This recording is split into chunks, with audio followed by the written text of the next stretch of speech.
ದರ್ಶನ್ ಮೊನ್ನೆ ಕೋರ್ಟ್ಗೆ ಹಾಜರಾಗಬೇಕಾಗಿತ್ತು, ಆದ್ರೆ ಕೋರ್ಟ್ಗೆ ಹಾಜರಾಗ್ಲಿಲ್ಲ. ಶಿಷ್ಯನ ಸಿನಿಮಾಗೆ ಮಾತ್ರ ಹಾಜರಾಗಿದ್ದಾರೆ. ದರ್ಶನ್ ನೋಡಿ, ಕೋರ್ಟ್ ಆದೇಶದಂತೆ ನಿನ್ನೆ ದರ್ಶನ್ ಕೋರ್ಟ್ಗೆ ಹಾಜರಾಗಬೇಕಾಗಿತ್ತು. ನ್ಯಾಯಾಲಯದ ವಿಚಾರಣೆಗೆ ಗೈರಾಗಿದ್ರು ದರ್ಶನ್. ಆದರೆ ಇವತ್ತು ದರ್ಶನ್ ಹಾಜರಾಗಿದ್ದಾರೆ. ಕೋರ್ಟ್ ಸೂಚನೆಗೆ ಡೋಂಟ್ ಕೇರ್, ಸಿನಿಮಾಗೆ ಮಾತ್ರ ಹಾಜರು. ಇದನ್ನೇ ಮುಂದಿಟ್ಟುಕೊಂಡು ಕೋರ್ಟ್ ಮೊರೆ ಹೋಗ್ತಾರ ವಕೀಲರು. ನ್ಯಾಯಾಲಯಕ್ಕೆ ವರದಿ ಸಲ್ಲಿಸೋಕೆ ವಕೀಲರು ಮುಂದಾಗಿದ್ದಾರೆ. ಬೇಲ್ ಮೇಲೆ ಹೊರಗಿರೋ ದರ್ಶನ್ಗೆ ಸಂಕಷ್ಟ ಕಾದಿದ್ಯಾ? ಸುಪ್ರೀಂ ಕೋರ್ಟ್ನಲ್ಲಿ ದರ್ಶನ್ಗೆ ಸಂಕಷ್ಟ ಕಾದಿದ್ಯಾ?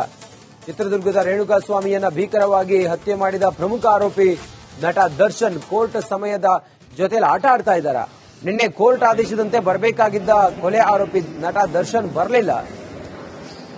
ದರ್ಶನ್ ಹೈಡ್ರಾಮಾ ಮಾಡಿದ್ರು ಆರೋಗ್ಯದ ಸಮಸ್ಯೆ ಅಂತ ಹೇಳಿ.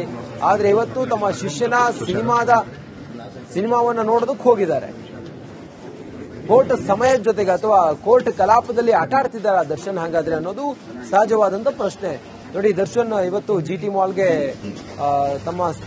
ತಮ್ಮ ಶಿಷ್ಯನ ಸಿನಿಮಾವನ್ನ ನೋಡೋದಕ್ಕೆ ಬಂದಂತ ಸಮಯ ಹೆಂಗಿತ್ತು, ಸಂದರ್ಭ ಹೆಂಗಿತ್ತು ಅನ್ನೋದನ್ನ ತಾವು ಗಮನಿಸ್ತಾ ಇದ್ದೀರಾ. ಕೋರ್ಟ್ ಸೂಚನೆಯನ್ನ ಧಿಕ್ಕರಿಸಿದ್ರ ಹಾಗಾದ್ರೆ ದರ್ಶನ್ ಕೋರ್ಟ್ಗೆ ಬರೋಕೆ ಕಷ್ಟ, ಸಿನಿಮಾ ನೋಡೋಕೆ ಇಷ್ಟನಾ? ನ್ಯಾಯಾಲಯದ ಸೂಚನೆಗೆ ಬೆಲೆನೇ ಇಲ್ವಾ ಹಾಗಾದ್ರೆ ಕೊಲೆ ಆರೋಪಿಗೆ? ನಿನ್ನೆ ಕೊಲೆ ಕೇಸಿನ ಎಲ್ಲಾ ಆರೋಪಿಗಳು ಕೋರ್ಟ್ಗೆ ಬಂದು ಹಾಜರಾಗಿದ್ರು. ಆದ್ರೆ A2 ಆರೋಪಿ ದರ್ಶನ್ ಮಾತ್ರ ಬರಲಿಲ್ಲ. A2 ಆರೋಪಿಯ ದೌಲತ್ ಹೆಂಗಿತ್ತು ಅಂತ ಕೇಳಿದ್ರೆ ನಿನ್ನೆ ಅವರು ಬರಲೇ ಇಲ್ಲ. ಇದು ಏನಾಗಬಹುದು ಮುಂದೆ? ಏನಾದ್ರೂ ತನಿಖಾ ತಂಡ ಏನೀಗ ವರದಿಯನ್ನು ಸಲ್ಲಿಸಿತ್ತು, ಅದರ ಪ್ರಕಾರ ಏನೀಗ ವಕೀಲರು ವಾದ ಮಾಡ್ತಾ ಇದ್ದಾರೆ. ಅವರೇನಾದ್ರೂ ಇದನ್ನ ಬಹಳ ಸೂಕ್ಷ್ಮವಾಗಿ ಪರಿಗಣಿಸಬಹುದಾ? ಎಲ್ಲದರ ಕುರಿತಾಗಿ ಇನ್ನಷ್ಟು ಮಾಹಿತಿಯೊಂದಿಗೆ ನ್ಯೂಸ್ ಡೆಸ್ಕ್ ನಿಂದ ನಮ್ಮ ಪ್ರತಿನಿಧಿ ಅರವಿಂದ್ ಈಗ ನೇರ ಸಂಪರ್ಕದಲ್ಲಿದ್ದಾರೆ. ಅರವಿಂದ್, ಸದ್ಯ ದರ್ಶನ್ ನಿನ್ನೆ ಕೋರ್ಟ್ಗೆ ಹಾಜರಾಗಬೇಕಾಗಿತ್ತು, ಆದ್ರೆ ಹಾಜರಾಗಿರಲಿಲ್ಲ. ಆರೋಗ್ಯದ ಕಾರಣವನ್ನು ಕೊಟ್ಟಿದ್ರು. ಆದ್ರೆ ಇವತ್ತವರು ತಮ್ಮ ಶಿಷ್ಯನ ಸಿನಿಮಾಗೆ ಹೋಗಿದ್ರು. ಇದು ಬಹುಶಃ ಮುಂದಿನ ಹಿಯರಿಂಗ್ ಅಲ್ಲಿ ಇದು ದೊಡ್ಡ ಸೂಕ್ಷ್ಮವಾದ ವಿಚಾರ ಆಗಬಹುದಾ ಅಥವಾ ಇದನ್ನ ಪರಿಗಣಿಸಬಹುದಾ, ಹೇಗೆ ಅಂತ ಅರವಿಂದ್? ಖಂಡಿತ ರಂಜಿತ್, ಈ ಒಂದು ವಿಚಾರದಲ್ಲಿ ಅಂದ್ರೆ ರೇಣುಕಾಸ್ವಾಮಿ ಹತ್ಯೆ ಪ್ರಕರಣ ಏನಾಗಿತ್ತು, ಆ ಒಂದು ಪ್ರಕರಣದ ಸಂಬಂಧ 17 ಆರೋಪಿಗಳು ಕೂಡ ಕೋರ್ಟ್ಗೆ ಹಾಜರಾಗಬೇಕಾಗಿರುತ್ತೆ. ನಿನ್ನೆ ಆ ಒಂದು ವಿಚಾರಣೆಯ ಸಂದರ್ಭದಲ್ಲಿ ಕೋರ್ಟ್ಗೆ 16 ಆರೋಪಿಗಳು ಹಾಜರಾಗಿರುತ್ತಾರೆ. ಈ ಒಂದು ರೇಣುಕಾಸ್ವಾಮಿ ಹತ್ಯೆ ಪ್ರಕರಣದ ಸಂಬಂಧ A2 ಆರೋಪಿಯಾಗಿರುವಂತಹ ದರ್ಶನ್ ಅವರ ಆರೋಗ್ಯ ಸಂಬಂಧ ಒಂದು ವಿನಾಯಿತಿಯನ್ನ ಪಡೆದುಕೊಂಡು ಅರ್ಜಿಯನ್ನು ಸಲ್ಲಿಸಿರ್ತಾರೆ. ಅವರ ಪರ ವಕೀಲರು ನಿನ್ನೆ ಒಂದು ಅರ್ಜಿಯನ್ನ ಸಲ್ಲಿಸಿರ್ತಾರೆ.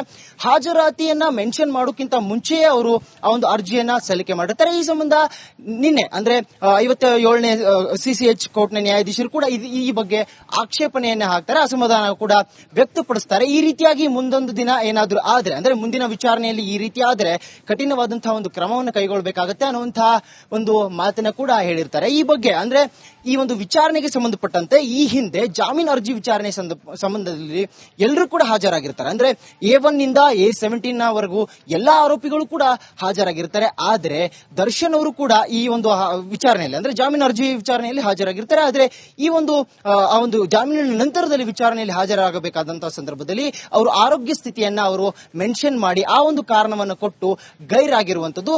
ಅದಾದ ಬಳಿಕ ಈಗ ಮತ್ತೆ ಅವರು ಒಂದು ಸಂಕಷ್ಟಕ್ಕೆ ಸಿಲುಕಿರುವಂತದ್ದು. ಆರೋಗ್ಯ ಸ್ಥಿತಿಯನ್ನ ಹೇಳಿ ಕೋರ್ಟ್ನ ಸಮಯದ ಜೊತೆ ಆಟ ಆಡಿ ಅವರು ಗೈರಾಗಿರುವಂತದ್ದು. ಆದರೆ ಸಿನಿಮಾ ನೋಡೋಕೆ ಹೋಗಿರುವಂತದ್ದು ತಮ್ಮ ಸಹೋದರನ ಅಂದ್ರೆ ಸಹೋದರ ಸಮಾನ ಆಗಿರುವಂತಹ ಧನ್ವೀರ್ ಅವರ ಒಂದು ಸಿನಿಮಾಗೆ ಈಗ ಅವರು ಹೋಗಿರುವಂತದ್ದು. ಆ ಸಿನಿಮಾವನ್ನು ನೋಡೋಕೆ ಹೋದವಂತವರು ಕೋರ್ಟ್ಗೆ ಯಾಕೆ ಹಾಜರಾಗಿಲ್ಲ ಅನ್ನುವಂತಹ ಪ್ರಶ್ನೆ ಸದ್ಯ ಉದ್ಭವವಾಗಿದೆ. ಎಲ್ಲೋ ಒಂದು ಕಡೆ ಮುಂದೆ ಈ ಒಂದು ವಿಚಾರದಲ್ಲಿ ಅವರಿಗೆ ಸಂಕಷ್ಟ ಎದುರಾಗಬಹುದು ಆದಂತಹ ಒಂದು ಸಾಧ್ಯತೆ ಇದೆ. ಬಹುಶಃ ಇದನ್ನ ಸರ್ಕಾರ ಪರ ವಕೀಲ ಪಬ್ಲಿಕ್ ಪ್ರಾಸಿಕ್ಯೂಟರ್ ಈ ಒಂದು ವಿಡಿಯೋವನ್ನ ಮುಂದೆ ತೆಗೆದುಕೊಂಡು ಹೋಗಿ ಆ ಒಂದು ಜಾಮೀನು ಆಕ್ಷೇಪಣೆ ಏನಿದೆ ಅಲ್ಲಿ ಇದು ಪ್ರಮುಖ ಸಾಕ್ಷಿ ಆಗಬಹುದು. ರಂಜಿತ್, ಥ್ಯಾಂಕ್ ಯು ಅರವಿಂದ್ ತಮ್ಮೆಲ್ಲ ಮಾಹಿತಿಗಾಗಿ. ಮೊನ್ನೆ ಕೋರ್ಟ್ಗೆ ಹಾಜರಾಗಬೇಕಾಗಿತ್ತು, ಆದ್ರೆ ಕೋರ್ಟ್ಗೆ ಹಾಜರಾಗ್ಲಿಲ್ಲ. ಶಿಷ್ಯನ ಸಿನಿಮಾಗೆ ಮಾತ್ರ ಹಾಜರಾಗಿದ್ದಾರೆ. ದರ್ಶನ್ ನೋಡಿ, ಕೋರ್ಟ್ ಆದೇಶದಂತೆ ನಿನ್ನೆ ದರ್ಶನ್ ಕೋರ್ಟ್ಗೆ ಹಾಜರಾಗಬೇಕಾಗಿತ್ತು. ನ್ಯಾಯಾಲಯದ ವಿಚಾರಣೆಗೆ ಗೈರಾಗಿದ್ರು ದರ್ಶನ್. ಆದರೆ ಇವತ್ತು ದರ್ಶನ್ ಹಾಜರಾಗಿದ್ದಾರೆ. ಕೋರ್ಟ್ ಸೂಚನೆಗೆ ಡೋಂಟ್ ಕೇರ್, ಸಿನಿಮಾಗೆ ಮಾತ್ರ ಹಾಜರು. ಇದನ್ನೇ ಮುಂದಿಟ್ಟುಕೊಂಡು ಕೋರ್ಟ್ ಮೊರೆ ಹೋಗ್ತಾರ ವಕೀಲರು. ನ್ಯಾಯಾಲಯಕ್ಕೆ ವರದಿ ಸಲ್ಲಿಸೋಕೆ ವಕೀಲರು ಮುಂದಾಗಿದ್ದಾರೆ. ಬೇಲ್ ಮೇಲೆ ಹೊರಗಿರೋ ದರ್ಶನ್ಗೆ ಸಂಕಷ್ಟ ಕಾದಿದ್ಯಾ? ಸುಪ್ರೀಂ ಕೋರ್ಟ್ನಲ್ಲಿ ದರ್ಶನ್ಗೆ ಸಂಕಷ್ಟ ಕಾದಿದ್ಯಾ? ಚಿತ್ರದುರ್ಗದ ರೇಣುಕಾಸ್ವಾಮಿಯನ್ನ ಭೀಕರವಾಗಿ ಹತ್ಯೆ ಮಾಡಿದ ಪ್ರಮುಖ ಆರೋಪಿ ನಟ ದರ್ಶನ್ ಕೋರ್ಟ್ ಸಮಯದ ಜೊತೆಲಿ ಆಟ ಆಡ್ತಾ ಇದ್ದಾರಾ? ನಿನ್ನೆ ಕೋರ್ಟ್ ಆದೇಶದಂತೆ ಬರಬೇಕಾಗಿದ್ದ ಕೊಲೆ ಆರೋಪಿ ನಟ ದರ್ಶನ್ ಬರಲಿಲ್ಲ. ದರ್ಶನ್ ಹೈಡ್ರಾಮಾ ಮಾಡಿದ್ರು ಆರೋಗ್ಯದ ಸಮಸ್ಯೆ ಅಂತ ಹೇಳಿ. ಆದ್ರೆ ಇವತ್ತು ತಮ್ಮ ಶಿಷ್ಯನ ಸಿನಿಮಾವನ್ನ ನೋಡೋದಕ್ಕೆ ಹೋಗಿದ್ದಾರೆ. ಕೋರ್ಟ್ ಸಮಯದ ಜೊತೆಗೆ ಅಥವಾ ಕೋರ್ಟ್ ಕಲಾಪದಲ್ಲಿ ಆಟ ಆಡ್ತಿದ್ದಾರ ದರ್ಶನ್ ಹಾಗಾದ್ರೆ ಅನ್ನೋದು ಸಹಜವಾದಂತ ಪ್ರಶ್ನೆ. ನೋಡಿ, ದರ್ಶನ್ ಇವತ್ತು GT ಮಾಲ್ಗೆ ತಮ್ಮ ಶಿಷ್ಯನ ಸಿನಿಮಾವನ್ನ ನೋಡೋದಕ್ಕೆ ಬಂದಂತ ಸಮಯ ಹೆಂಗಿತ್ತು, ಸಂದರ್ಭ ಹೆಂಗಿತ್ತು ಅನ್ನೋದನ್ನ ತಾವು ಗಮನಿಸ್ತಾ ಇದ್ದೀರಾ. ಕೋರ್ಟ್ ಸೂಚನೆಯನ್ನ ಧಿಕ್ಕರಿಸಿದ್ರ ಹಾಗಾದ್ರೆ ದರ್ಶನ್ ಕೋರ್ಟ್ಗೆ ಬರೋಕೆ ಕಷ್ಟ, ಸಿನಿಮಾ ನೋಡೋಕೆ ಇಷ್ಟನಾ? ನ್ಯಾಯಾಲಯದ ಸೂಚನೆಗೆ ಬೆಲೆನೇ ಇಲ್ವಾ ಹಾಗಾದ್ರೆ ಕೊಲೆ ಆರೋಪಿಗೆ? ನಿನ್ನೆ ಕೊಲೆ ಕೇಸಿನ ಎಲ್ಲಾ ಆರೋಪಿಗಳು ಕೋರ್ಟ್ಗೆ ಬಂದು ಹಾಜರಾಗಿದ್ರು. ಆದ್ರೆ A2 ಆರೋಪಿ ದರ್ಶನ್ ಮಾತ್ರ ಬರಲಿಲ್ಲ. A2 ಆರೋಪಿಯ ದೌಲತ್ ಹೆಂಗಿತ್ತು ಅಂತ ಕೇಳಿದ್ರೆ ನಿನ್ನೆ ಅವರು ಬರಲೇ ಇಲ್ಲ. ಇದು ಏನಾಗ್ಬಹುದು ಮುಂದೆ? ಏನಾದ್ರೂ ತನಿಖಾ ತಂಡ ಏನೀಗ ವರದಿಯನ್ನು ಸಲ್ಲಿಸಿತ್ತು, ಅದರ ಪ್ರಕಾರ ಏನೀಗ ವಕೀಲರು ವಾದ ಮಾಡ್ತಾ ಇದ್ದಾರೆ. ಅವರೇನಾದ್ರೂ ಇದನ್ನ ಬಹಳ ಸೂಕ್ಷ್ಮವಾಗಿ ಪರಿಗಣಿಸಬಹುದಾ?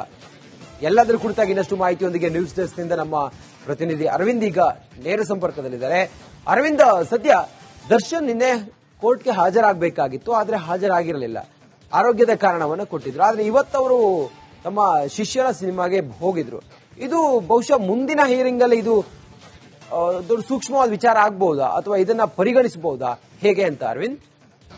ಖಂಡಿತ ರಂಜಿತ್, ಈ ಒಂದು ವಿಚಾರದಲ್ಲಿ ಅಂದ್ರೆ ರೇಣುಕಾಸ್ವಾಮಿ ಹತ್ಯೆ ಪ್ರಕರಣ ಏನಾಗಿತ್ತು, ಆ ಒಂದು ಪ್ರಕರಣದ ಸಂಬಂಧ 17 ಆರೋಪಿಗಳು ಕೂಡ ಕೋರ್ಟ್ಗೆ ಹಾಜರಾಗಬೇಕಾಗಿರುತ್ತೆ. ನಿನ್ನೆ ಆ ಒಂದು ವಿಚಾರಣೆಯ ಸಂದರ್ಭದಲ್ಲಿ ಕೋರ್ಟ್ಗೆ 16 ಆರೋಪಿಗಳು ಹಾಜರಾಗಿರುತ್ತಾರೆ. ಈ ಒಂದು ರೇಣುಕಾಸ್ವಾಮಿ ಹತ್ಯೆ ಪ್ರಕರಣದ ಸಂಬಂಧ A2 ಆರೋಪಿಯಾಗಿರುವಂತಹ ದರ್ಶನ್ ಅವರ ಆರೋಗ್ಯ ಸಂಬಂಧ ಒಂದು ವಿನಾಯಿತಿಯನ್ನ ಪಡೆದುಕೊಂಡು ಅರ್ಜಿಯನ್ನು ಸಲ್ಲಿಸಿರ್ತಾರೆ. ಅವರ ಪರ ವಕೀಲರು ನಿನ್ನೆ ಒಂದು ಅರ್ಜಿಯನ್ನ ಸಲ್ಲಿಸಿರ್ತಾರೆ.